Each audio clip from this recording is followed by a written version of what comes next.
नमस्कार प्यारे बच्चों, आइए हिंदी माँ की सेवा के लिए शुरू की गई इस यात्रा के अगले पड़ाव पर। अगला पड़ाव है विशेषण।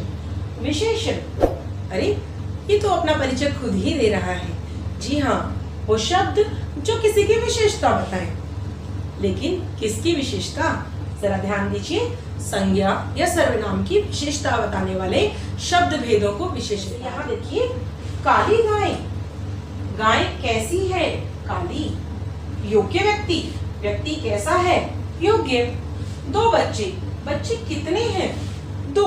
तो जब कुछ शब्द किसी भी संज्ञा या सर्वनाम के बारे में ये बताए कि वो कैसी है या कितनी है, तो उन शब्दों को विशेषण कहा जाता है। तो विशेषण वो शब्द जो संज्ञा और सर्वनाम की विशेषता बताए, और विशेष्य यानी कि जिन संज्ञाओं और सर्वनामों की विशेषता बताई जा रही है उन्हें हम विशेष्य कहते हैं। अब देखिए, वाक्य के दो अंग होते हैं, उद्देश्य और विधेय। जिसके बारे में बात की जाती है उसे उद्देश्य कहा जाता है, और जो बात की जाती है उसे हम विधेय कहते हैं। ठीक वैसे ही वाक्य में विशेषण का क्या स्थान है, विशेषण कहाँ प्रयुक्त हुआ है, इस आधार पर दो भेद बनते हैं। तो उद्देश्य विशेषण और विधेय विशेषण। जब विशेष्य से पहले विशेषण को प्रयुक्त किया जाए, जब किसी संज्ञा या सर्वनाम से पहले विशेषण आ जाए तो होता है उद्देश्य विशेषण। जैसे मुझे मीठी चटनी पसंद है। अब चटनी कैसी है? मीठी। लेकिन ये विशेषण चटनी से पहले आया है। चटनी के बारे में तो बता रहा है पर पहले आया है। पहले आया है इसीलिए उद्देश्य कहलाया है।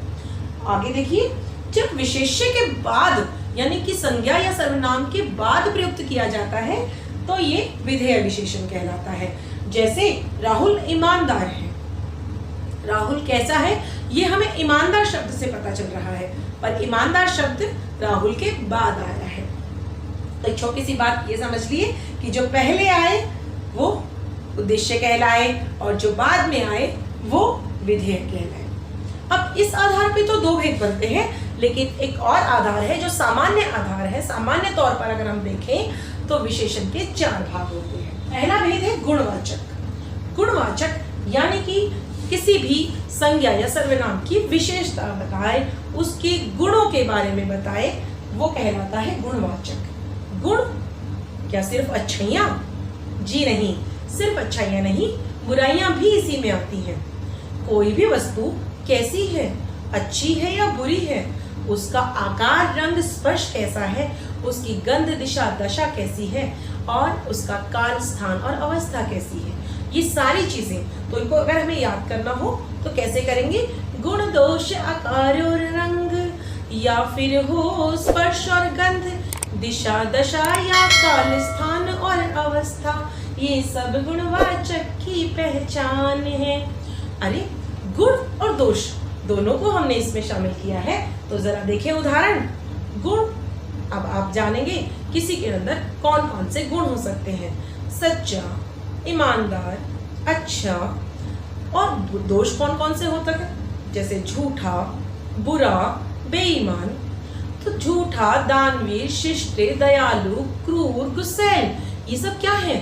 ये सब किसी संज्ञा के बारे में, उसके गुणों और दोषों के बारे में बता रहे हैं। तो गुणवाचक की पहली पहचान है कि जब कोई विशेषण किसी भी संज्ञा या सर्वनाम के गुणों का बखान करे या उसके दोषों के बारे में बताए तो गुणवाचक कहलाए। अब देखिए आकार। आकार यानी कि कोई किस तरह की आकृति का है, उसका आकार कैसा है, वो लंबा है या छोटा है, वो चौड़ा है या पतला है, वो चौकोर है या तिकोना है, वो गोल है या ठिगना है, ये सारे क्या कहलाते हैं? आकार। अब उदाहरण के तौर पर हम देख सकते हैं कि राहुल लंबा है और सोहन चौड़ा है। ये ब्लैक बोर्ड आयताकार है, मेरा चेहरा गोल है। आगे देखिए रंग। अब रंग देखो, आप सब जानते हैं रंग कितने होते हैं। जैसे अगर हमें किसी कमीज के रंग के बारे में बात करनी हो तो मेरे कमीज के रंग में बहुत सारे रंग हैं, लेकिन हम इसको कह सकते हैं कि पीला कमीज, या फिर हरा, मिर्ची का तीखा, और आम का खट्टा मीठा। तो आपने देखा, स्वाद भी गुण बता रहा है कि वो वस्तु कैसी है। उसके साथ साथ अगला देखें, गंध। गंध यानी खुशबू या बदबू। गंध से मतलब खुशबू नहीं है। अब गंध के आगे यदि हम सु लगा दे तो सुगंध बन जाता है, और दुर लगा दे तो दुर्गंध बन जाता है। तो गंध अपने आप में मूल शब्द है। इसका हम देख सकते हैं कि इसमें खुशबू की भी बात होती है और बदबू की भी होती है। तो अगर हमारे कमरे में हम धूप बत्ती लगा देते हैं तो हम कहते हैं कि हमारा कमरा सुगंधित हो रहा है। वहीं कोई चीज सड़ जाती है तो हम कहते हैं दुर्गंधपूर्ण है वातावरण। तो जब बात खुशबू की हो या बदबू की हो, खुशबूदार, बदबूदार, सौंधा, गंधहीन, जैसे पानी की भी, पानी को देखें तो उसमें तो कोई खुशबू नहीं होती, उसका कोई रंग नहीं होता, उसका कोई आकार नहीं होता। लेकिन जब हम ऐसा बता रहे होते हैं तब हम बात तो आकार, रंग और उसकी गंध की ही कर रहे होते ना, कि पानी गंधहीन होता है। ठीक है। फिर दिशा। अब दिशाएं आप सब जानते हैं, 4 दिशाएं तो हम जानते ही हैं, उत्तर, दक्षिण, पूर्व, पश्चिम। उसके अलावा हर वो दिशा जो किसी भी स्थान के बारे में बताती है कि वो स्थान किस तरफ है, वो भी दिशा में आती है। जैसे भीतरी, बाहरी, पाश्चात्य। पाश्चात्य यानी कि वेस्टर्न कंट्रीज। जैसे आप पाश्चात्य यानी जो पश्चिम की तरफ है, और पश्चिम के देशों का हमारी संस्कृति पे बहुत असर है ना। आप देखिए अगला है दशा। जिस तरह से दिशा बताती है कि वो चीज कहाँ पर है, दशा बताती है कि वो कैसी है। अब दशा में क्या आता है बच्चों, जैसे कि कोई चीज नई या पुरानी हो सकती है, जीर्ण शीर्ण हो सकती है। जैसे आप किसी खंडहर को देखें, अगर वो टूटा हो तो वो जीर्ण शीर्ण है। ऐसे ही कोई चीज ढीली हो सकती है, रोगी हो सकता है कोई व्यक्ति रोगी, जैसे मोहन स्वस्थ है, सोहन रोगी है। तो यहाँ पर उसकी दशा बता रहे हैं कि उसकी दशा कैसी है। कोई सूखा हो सकता है, कोई जमा हुआ हो सकता है। जैसे बर्फ की दशा क्या है, आपने पदार्थ की दशा देखी है ना। जी हाँ, अगर हम देखें उसको द्रव के उसमें तो पानी होता है, और ठोस जब पानी बन जाता है तो वो जम जाता है। तो जमा हुआ भी क्या है, उसकी दशा है, और पिघला हुआ भी उसकी दशा है। ऐसे ही काल होता है, जब समय के बारे में बताया जा रहा होता है तो काल, जब कोई भी विशेषण किसी भी संज्ञा के समय के बारे में बता रहा है कि वो किस टाइम पीरियड की है, किस समय की है, तो उसको हम कहते हैं काल। काल यानी समय। प्राचीन, नवीन, नया, पुराना, यानी सुबह का भूला वो व्यक्ति है, वो समय का बता रहा है कि उसने पहले कुछ गलती की थी लेकिन अब उसने अपनी वो गलती सुधार ली है। जैसे ताज़ा, अब ताज़ा भी टाइम का बता रहा है ना, ताज़ा सब्जियां हैं यानी कि अभी अभी हमने खेत से ली। फिर स्थान, कोई चीज़ कहाँ पर है, जैसे कोई शहर से जुड़ी हुई है या गांव से जुड़ी हुई है, शहरी या ग्रामीण, भारत की, जापान की, रूस की, भारतीय, जापानी, रूसी। ऐसे ही बाहरी यानी कि जो बाहर देश से आए हैं, विदेशी जो विदेश से आए हैं, पहाड़ी जो पहाड़ से हैं, और मैदानी जो मैदान से आए हैं। तो ये स्थान के बारे में बताते हैं कि वो वस्तु किस स्थान से जुड़ी हुई है। ऐसे ही अवस्था, अवस्था होती है आपकी कि कंडीशन, आप किस एज ग्रुप से, टाइम पीरियड से आप गुजर रहे हैं। जैसे शिशु क्या है, बच्चा, और उसकी अवस्था क्या हुई, शैशव। ठीक है, बचपना उसकी अवस्था हुई। बचपन क्या है, अवस्था। ऐसे ही जवान, बूढ़ा, तरुण, प्रौढ़, अधेड़, वह अधेड़ उम्र का है। धीर गंभीर, वह बड़े धीर गंभीर स्वभाव का है, उसकी अवस्था है, वो ऐसा रहता है। सहनशील, कितनी भी तकलीफ आ जाए बहुत सहनशील है। तो ये उसकी विशेषता बताती है कि वो कैसा है। तो इन सारी चीजों से हमें उसके गुणवाचक होने का पता चलता है। तो विशेषण का पहला भेद है गुणवाचक, और उसकी पहचान है गुण दोष, रंग आकार, स्पर्श गंध, दिशा दशा, काल स्थान और अवस्था। अगर हम चलते हैं तो अगला भेद है संख्यावाचक। अब वो विशेषण जो संज्ञा की संख्या के बारे में भेद बोध कराते हो, जैसे गणनीय संख्या। गणनीय संख्या क्या होती है, जैसे यहाँ पर संज्ञा क्या है, लड़का, और लड़के जितने भी खड़े हो हम गिन सकते हैं ना। ठीक, तो संज्ञाएं जिन संज्ञाओं को हम गिन सकते हैं, गणना उनकी हम कर सकते हैं, तो उन गणनीय संख्याओं को बताने वाले, उनकी विशेषता बताने वाले शब्दों को हम संख्यावाचक विशेषण कहते हैं। जैसे आधा दरवाजा खुला हुआ है, अब हमें पता है दरवाजा कितना खुला हुआ है, आधा। ठीक है, और जैसे आप बता सकते हैं कि 2 दर्जन केले, संख्या बता सकते हैं ना, गिनकर आपकी कितने केले हैं। जैसे एक पेन, मेरे हाथ में कितना पेन है, एक पेन है। यहाँ कितना बोर्ड नजर आ रहे हैं आपको? एक। तो जब संख्या के बारे में बता रहा हो किसी भी संज्ञा की, तो वो संख्यावाचक कहलाता है। अब इसकी क्या पहचान है? संख्यावाचक के लिए दो तरह की संख्यावाचक होती है। एक वो जब हम पक्का बता सकते हैं, जैसे हमारे सामने एक बोर्ड है, ठीक है, तो हम इसे गिनकर भी बता सकते हैं और हम निश्चित तौर पे बता सकते हैं कि कितने हैं। तो जो निश्चित तौर पे बताई जा सके वो चीजें होती है निश्चित संख्यावाचक। और जब हम गिन तो सकते हैं पर गिनना नहीं चाहते, काफी सारे होते हैं तो हम अंदाजे से बोल देते हैं। ऐसे ही जब अनिश्चित होते हैं, हमें पक्का नहीं पता होता, हम गिन सकते हैं पर गिनते नहीं हैं, हम ऐसे ही अंदाजे से बोल देते हैं कि कुछ लड़के खड़े हैं, ऐसे ही बोल देते हैं सैकड़ों व्यक्ति खड़े हैं। आप गिन सकते हो लेकिन गिनते नहीं हो, क्योंकि संख्या में ज्यादा हो सकते हैं, तो हम अंदाजे से ऐसे ही बोल देते हैं। तो अब पहचान कैसे होती है कि निश्चित और अनिश्चित दो तरह की संख्यावाचक हुई। एक जब हम पक्का बता सकते हैं और एक जब हम अंदाजा लगाते हैं, ठीक है।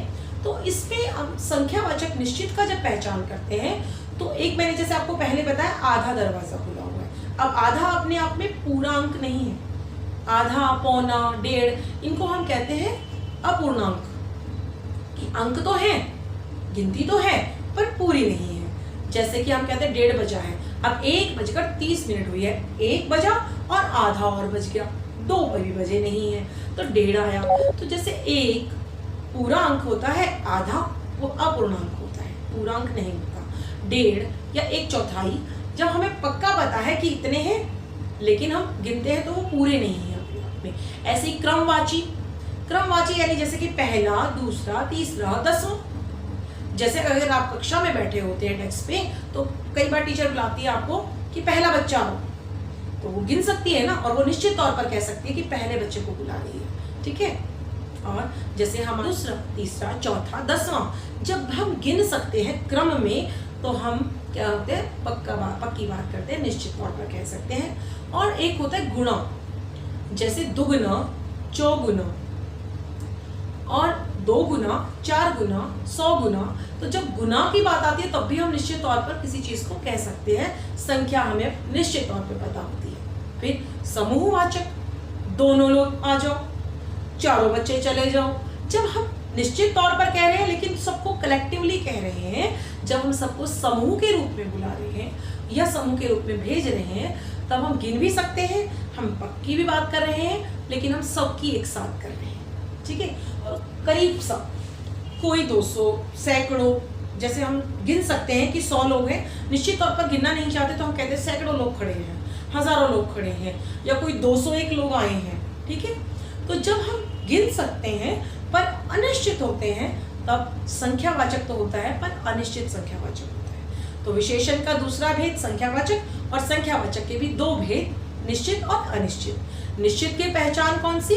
अपूर्णांक, क्रमवाची, गुणा, आवृत्ति, समूह और प्रत्येक। और अनिश्चित के कुछ शब्दों से हम बता सकते हैं, जैसे कुछ, कोई, थोड़ा, मॉडर्न, ऐतिहासिक।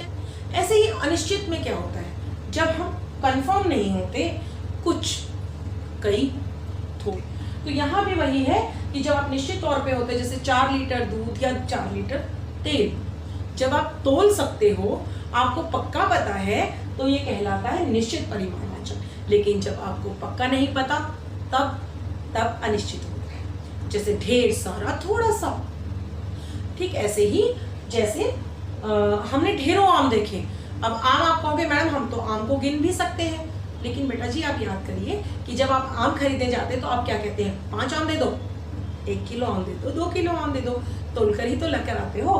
तो यहाँ भी जब आप किसी चीज को तोल सकते हो तो परिमाणवाचक, और जब पक्का तोल सकते हो और आपको उसका मात्रा भी पता है पक्की, तो निश्चित, और जब नहीं पता तो अनिश्चित। ऐसा जब कम चीजों की बात आती है तब हम क्या कहते हैं? अनिश्चित। लेकिन जब हमारे पास पूरा पता है, जैसे उसके पास 200 बीघा जमीन है, या ये चेन सोने की 10 तोले की है, तो जब हम निश्चित तौर पर उसका तोल कर सकते हैं तब हम परिमाणवाचक को निश्चित वाचक कहते हैं, और जब नहीं कर सकते हैं तब अनिश्चित वाचक कहते हैं, ठीक है। अब एक थोड़ा सा अगर हम देखें, जैसे अब कह रहा था, लेकिन जब संज्ञा भी दी हो और उसको बताने के लिए, उसकी तरफ संकेत करने के लिए हम सर्वनाम का प्रयोग करते हैं, तब सार्वनामिक विशेषण होता है। जैसे वह खड़ी है। अब यहाँ हम किसी लड़की की बात कर रहे हैं, हमने लड़की के स्थान पर वह शब्द प्रयोग कर लिया, तो यहाँ वह क्या है, सर्वनाम है। वह लड़की खड़ी है, तो वहां पर लड़की तो हमने बोला, तो यानी संज्ञा तो है, तो संज्ञा की जगह पर तो नहीं आया है सर्वनाम। सर्वनाम उसके बारे में बता रहा है, उसकी ओर संकेत कर रहा है। जैसे उस आदमी को बुलाओ, अब आदमी यानी संज्ञा यहाँ है, बस उसके बारे में बता रहे हैं उससे, तो निश्चयवाचक है। सार्वनामिक में भी निश्चयवाचक है। वह पुस्तक पढ़ी है, ठीक है। लेकिन जब हम ये कहते हैं कि छत पर कोई व्यक्ति खड़ा है, तब तो हमें नहीं पता कौन खड़ा है, तब हम अनिश्चय में होते हैं, तो हम कहते हैं कि कोई व्यक्ति खड़ा है, और निश्चित होते हैं तो वह व्यक्ति खड़ा है, ठीक है। अब छत पर कोई खड़ा है, यहाँ व्यक्ति का नाम नहीं लिया, अब यहाँ व्यक्ति के स्थान पर प्रयुक्त हुआ कोई, तो सर्वनाम है। लेकिन छत पर कोई व्यक्ति खड़ा है, तो व्यक्ति से पहले आया है, इसलिए ये सार्वनामिक विशेषण है। ऐसे ही एक प्रश्नवाचक भी होता है, जैसे मैदान में कौन खिलाड़ी खेल रहा है। एक संबंधवाचक भी होता है कि जो घड़ी तुम लाए थे वो खो गई।